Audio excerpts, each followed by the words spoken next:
नमस्कार, आप सभी को इजी टेक एकेडमी के डिजिटल प्लेटफॉर्म पर आप सभी का स्वागत है। बात करते हैं विज्ञान की टॉपिक की। आज का टॉपिक है उष्मा। उष्मा में हम पढ़ेंगे वाष्पीकरण, आर्द्रता और अवस्था में परिवर्तन से रिलेटेड जितने भी एग्जाम में क्वेश्चन आए हुए हैं, चाहे वो डी ग्रुप हो, चाहे आरपीएफ हो, चाहे वो एनटीपीसी हो, लोको पायलट हो, टेक्नीशियन हो, आरआरबी, जेई हो, सीनियर सेक्शन हो, रेलवे के जितने भी एग्जाम है उनमें जो क्वेश्चन आए उन क्वेश्चनों की बात करेंगे। तो फर्स्ट क्वेश्चन आपके पास बोर्ड पर, फर्स्ट क्वेश्चन कि सौर कुकर के अंदर का रंग क्या होता है।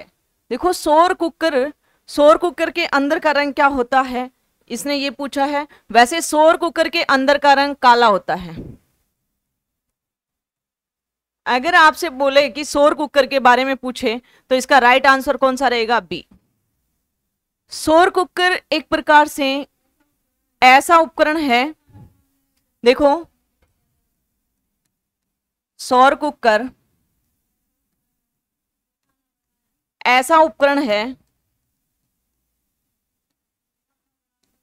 है जो खाना बनाने या पानी को गर्म करने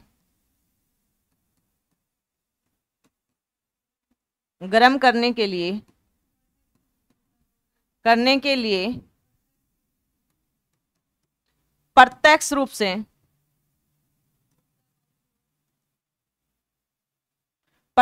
से ऊर्जा का उपयोग किया जाता है। अगर इसके सौर कुकर की बात करें तो ये किस प्रकार का होता है? एक प्रकार की धातु का डब्बा होता है, यानी कि सौर कुकर एक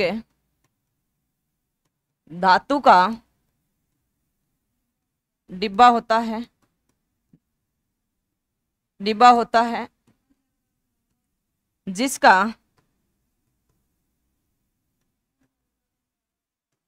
अंदर का रंग ब्लैक यानी कि काला होता है। काला रंग उष्मा का बहुत अच्छा अवशोषक होता है। तो जो उस अंदर से काला है इसलिए वो उष्मा को क्या करेगा? अच्छे से अवशोषक करेगा। तो जिसके अंदर काला रंग होने के कारण यह उष्मा का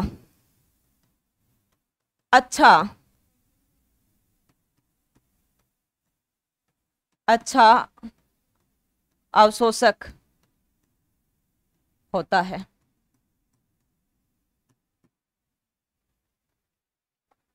राइट आंसर इसलिए आपका क्या कौन सा रहेगा? काला। अगले क्वेश्चन की अगर बात करें तो अगला क्वेश्चन आपके पास में कि वह तापमान क्या कहलाता है जब एक ठोस वस्तु वायुमंडलीय दबाव पर पिघलकर द्रव बन जाती है। वायुमंडलीय दाब बोल दो, दबाव बोल दो, उस पर पिघलकर क्या बन जाती है? द्रव बन जाती है। देखो, एक बार अपना दैनिक जीवन का एग्जाम्पल देखना कि हमारे पास में बर्फ है, फ्रिज में बर्फ रखी हुई है। ये मानो कि मेरे पास में बर्फ है और इसको हम बाहर निकालते हैं या इसको गर्म करते हैं तो ये क्या बन जाता है? पानी बन जाता है। ये हमारे पास में बर्फ है और इसको हम बाहर निकालते हैं तो क्या बन जाता है? पानी। इसको बहुत ज्यादा गर्म करते हैं इस पानी को, तो वो पानी किस में चेंज हो जाता है? वाष्प में। तो देखो, यहां पे जिस तापमान पर बर्फ जमती है वो कौन सा कहलाता है? हिमांक कहलाता है। क्या कहलाता है? हिमांक, यानी कि जमाव बिंदु। और बर्फ पिघलकर पानी बन जाती है तो यहां पे वो क्या कहलाएगा? गलनांक कहलाएगा। और गलने के बाद में गर्म करने पे पास में वाष्प बन जाता है तो वो क्या कहलाएगा? आपके पास में? क्वथनांक।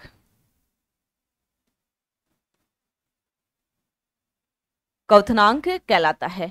अभी नॉर्मली अगर हम डिग्री सेल्सियस में करें तो देखो 0 डिग्री सेल्सियस पर पानी का क्या है? कौन सा बिंदु है? हिमांक बिंदु है, यानी कि जमाव बिंदु है या निम्नतम बिंदु है।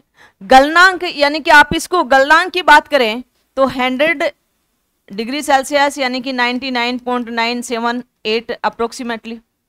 और इसी एक कॉमन पॉइंट पे वाष्पन स्टार्ट हो जाता है, जैसे इसे ऊपर जाते ही क्या हो जाएगा, वाष्पन हो जाएगा। यानी कि 100 डिग्री सेल्सियस पे वाष्पन स्टार्ट हो जाता है, क्वथनांक का तापमान हो जाएगा, इससे अधिक पर क्या हो जाएगा, क्वथनांक रहेगा। ठीक है, तो इसका राइट आंसर है कि वह तापमान क्या कहलाता है जब एक ठोस वस्तु वायुमंडलीय दबाव पर पिघलकर द्रव्य बन जाती है। तो इसका राइट आंसर कौन सा रहेगा, गलनांक रहेगा। कौन सा रहेगा, गलनांक। अगर बोले कि ठोस वस्तु वायुमंडलीय दबाव पर पिघलकर वाष्प में कन्वर्ट हो जाए, वाष्पीकरण हो जाए उसका, तो क्या क्या कहलाएगा, क्वथनांक बिंदु कहलाएगा। ये हमेशा ध्यान रखना। तो इसका राइट आंसर कौन सा है, गलनांक। अगले क्वेश्चन की यदि हम बात करें तो अगला क्वेश्चन है आपके पास में बोर्ड पे, देखो। जिस तापमान पर तरल अपने तरल अवस्था से ठोस अवस्था में परिवर्तित होती हो। देखो भाई, ये हमारे पास में पानी है, एक बार इस क्वेश्चन को समझो। ये पानी है और अब ये पानी किस में कन्वर्ट हो गया, बर्फ में कन्वर्ट हो गया, यानी कि बर्फ जिम गई है एकदम। ठीक है, तो ये क्या कहलाता है भाई, पानी था, ये तरल तरल था, अब ये बर्फ बन गई यानी कि ठोस हो गया। तो बताओ अब ये क्या कहलाएगा, राइट आंसर कौन सा रहेगा इसका,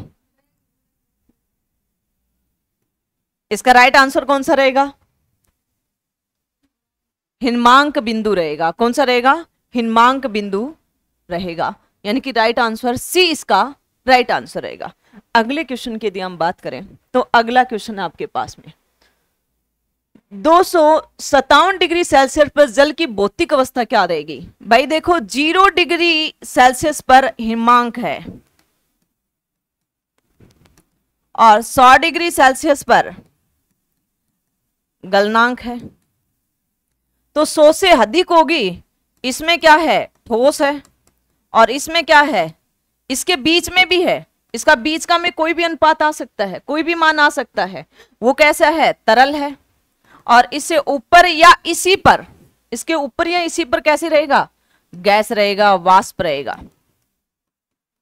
तो इसका राइट आंसर कौन सा रहेगा, सी, गैसीय अवस्था रहेगी।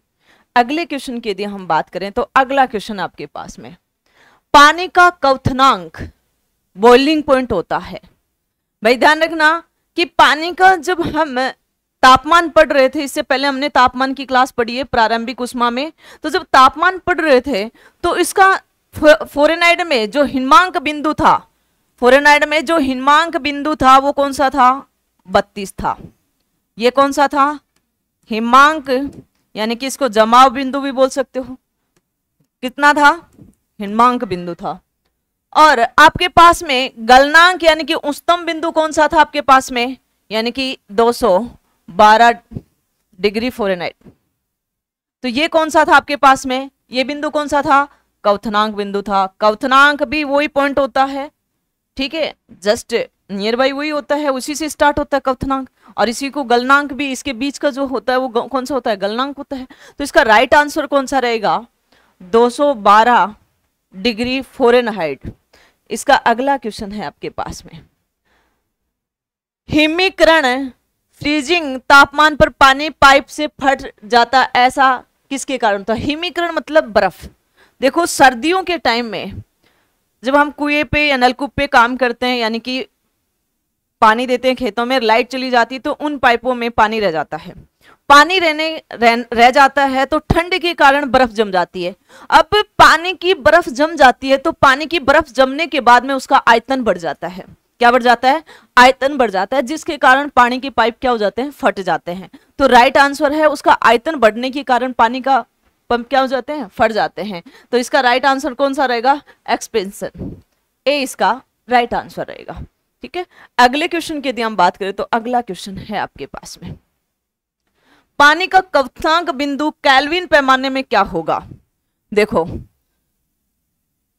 केल्विन पैमाने की अगर मैं बात करूं, के में पूछ रहा है, तो देखो 0 डिग्री सेल्सियस पर आपका कौन सा है, हिमांक है। ठीक है, अगली अगर मैं बात करूं, अगर इसी बात की बात करें तो क्वथनांक की अगर बात करें तो 100 डिग्री सेल्सियस पर केल्विन में पूछा है ये, और ये है पानी का क्वथनांक।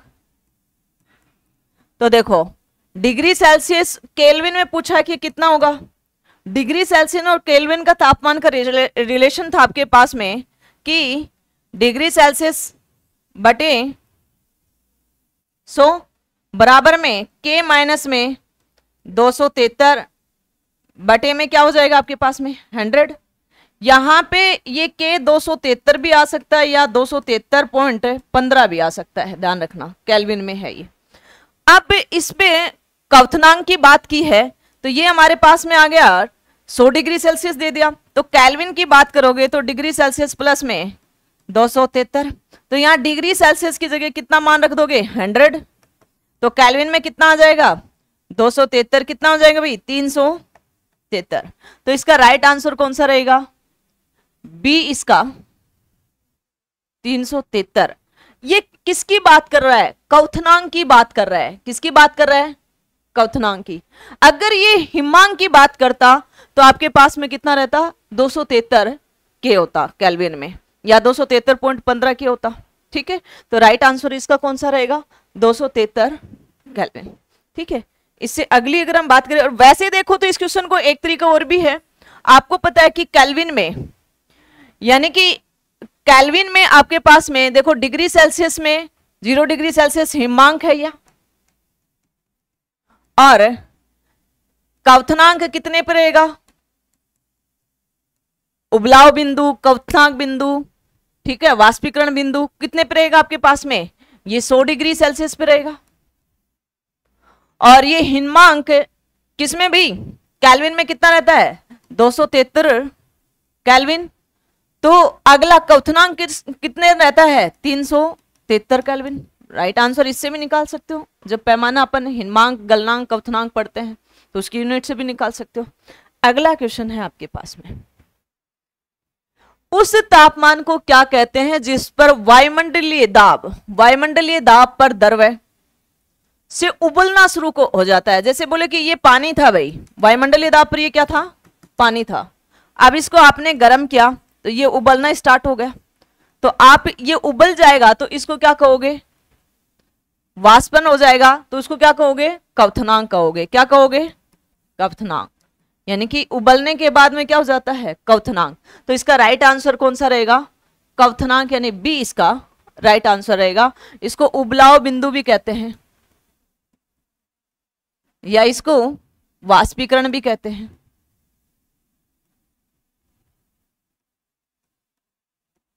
ठीक है, अगले क्वेश्चन की यदि हम बात करें तो अगला क्वेश्चन है आपके पास में, देखो पानी का क्वथनांक बिंदु है।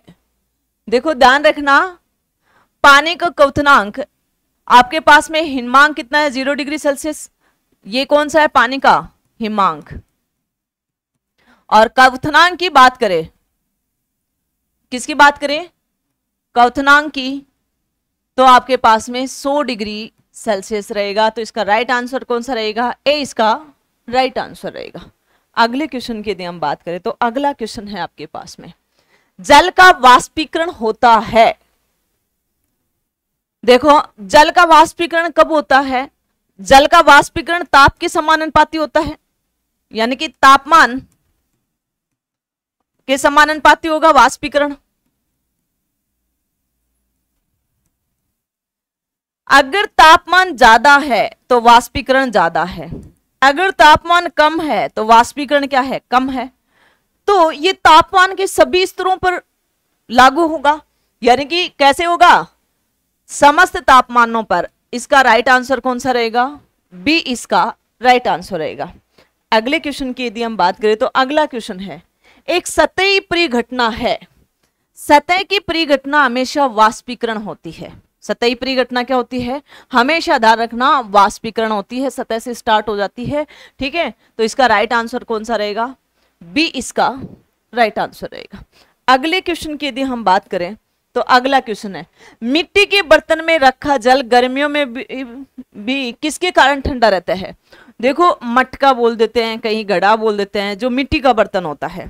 तो गर्मियों में जब पानी डालते हैं तो उसमें बारीक बारीक बारीक बारीक नलिकाएं होती है, छिद्र होते हैं, तो वो पानी डले रहते तो वाष्पीकरण कर लेते हैं वो छिद्र, और जिससे जो मटके का घड़िए का जो तापमान है ना उसका स्तर क्या रहेगा, कम रहेगा, और पानी क्या हो जाएगा, ठंडा हो जाएगा वाष्पीकरण के कारण। तो इसका राइट आंसर कौन सा रहेगा, इसका राइट आंसर वाष्पोत्सर्जन, ये नहीं रहेगा भाई, ये भी नहीं रहेगा, रूपांतरण सेकंड भी, राइट आंसर डी इसका राइट आंसर रहेगा वाष्पन। ठीक है, अगले क्वेश्चन की यदि हम बात करें तो अगला क्वेश्चन है, रेफ्रिजरेटर निम्नलिखित में से किस सिद्धांत पर कार्य करता है। रेफ्रिजरेटर हमेशा वाष्पीकरण के सिद्धांत पर कार्य करता है, क्योंकि रेफ्रिजरेटर में जो हम फल सब्जियां वगैरह रखते हैं तो वो जल्दी से खराब नहीं होती, किसके कारण, वाष्पीकरण के कारण। ठीक है, और इसमें तांबे की धातु की क्या होती है, रेफ्रिजरेटर में तांबे की क्या होती है भाई, तांबे की